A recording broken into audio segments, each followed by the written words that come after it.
साथियों नमस्कार, मैं हूं नीरज पटेल और आप देख रहे हैं नेशनल जनमत।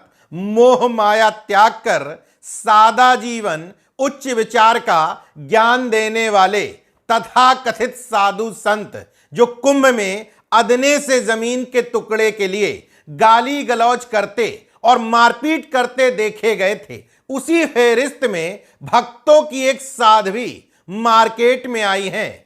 तथा कथित साध्वी का नाम है साध्वी ज्योति।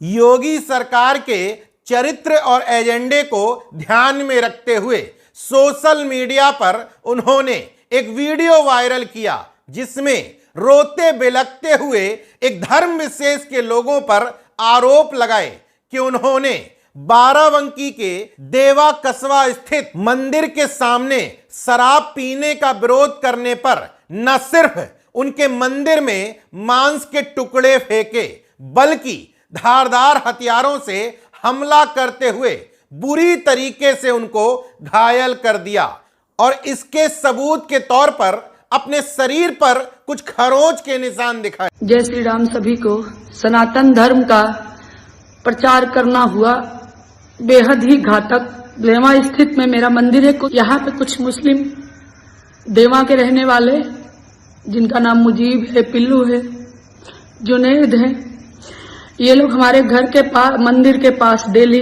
दारू पीते हैं और भैंसे का मीट बनाते थे।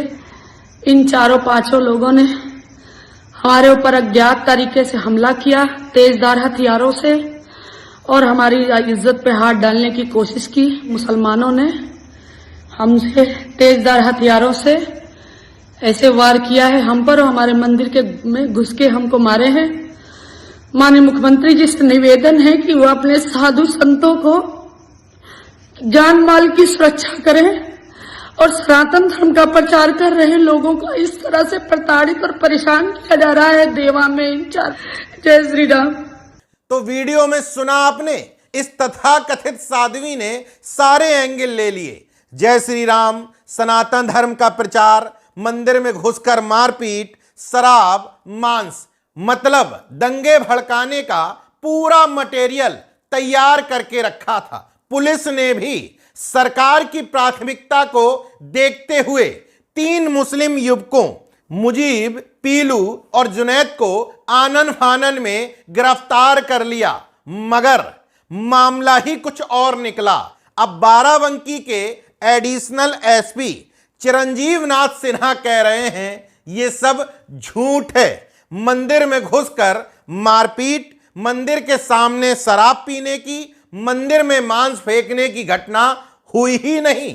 पुलिस ने जो खुलासा किया है वो तथाकथित साध्वी के ऊपर ही बड़ा प्रश्न चिन्ह खड़ा कर दे रहा है। पुलिस का कहना है कि साध्वी ज्योति और देवा कस्बे के ही रहने वाले फैयाज नाम के एक मुस्लिम शख्स के बीच में बेहद मधुर और मित्रतापूर्ण संबंध हैं। इसी फैयाज का मुजीब, पिल्लू और जुनैद से किसी मामले को लेकर के झगड़ा चलता है।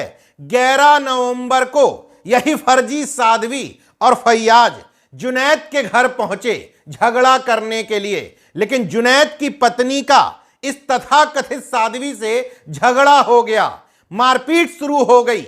बीच बचाव में जुनैद और इसके दोनों साथी भी आ गए। इन सब के बीच में खूब मारपीट हुई।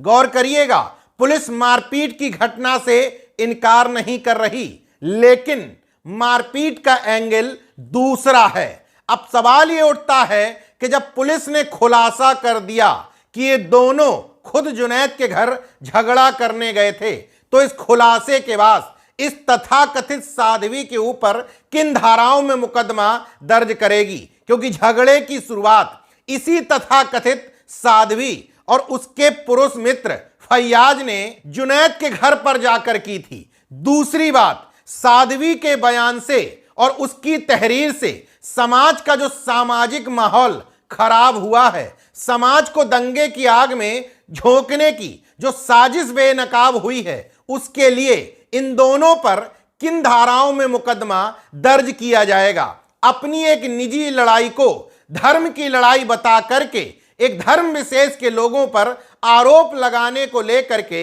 इन दोनों पर क्या कार्रवाई की जाएगी, इसको लेकर के एडिशनल एसपी चिरंजीव नाथ सिन्हा तो कुछ नहीं ही बोले, एसपी साहब भी इस पूरे मामले पर मौन बने हुए हैं। बाराबंकी का ये मामला कोई अनोखा मामला नहीं है। हां, इतना जरूर है, इससे पहले जो भी मामले सामने आए उसमें एक धर्म विशेष के लोगों के खिलाफ नफरत भड़काने के लिए इस तरह की साजिशें अंजाम दी गई थीं। लेकिन इस मामले में निजी दुश्मनी को भुनाने के लिए दो धर्मों के बीच में झगड़ा दिखाने की कोशिश की गई है।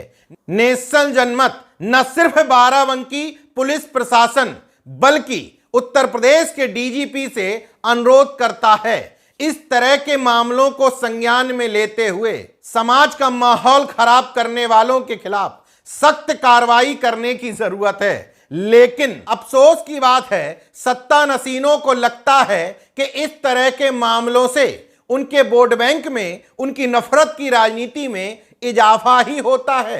इसलिए बेबुनियाद आरोप लगाने वालों पर कोई कार्रवाई न करके उनका मनोबल बढ़ाया जाता है। देखते रहिए नेशनल जनमत, जागरूक और सजग बने रहिए। जय विज्ञान, जय संविधान, जय लोकतंत्र। धन्यवाद।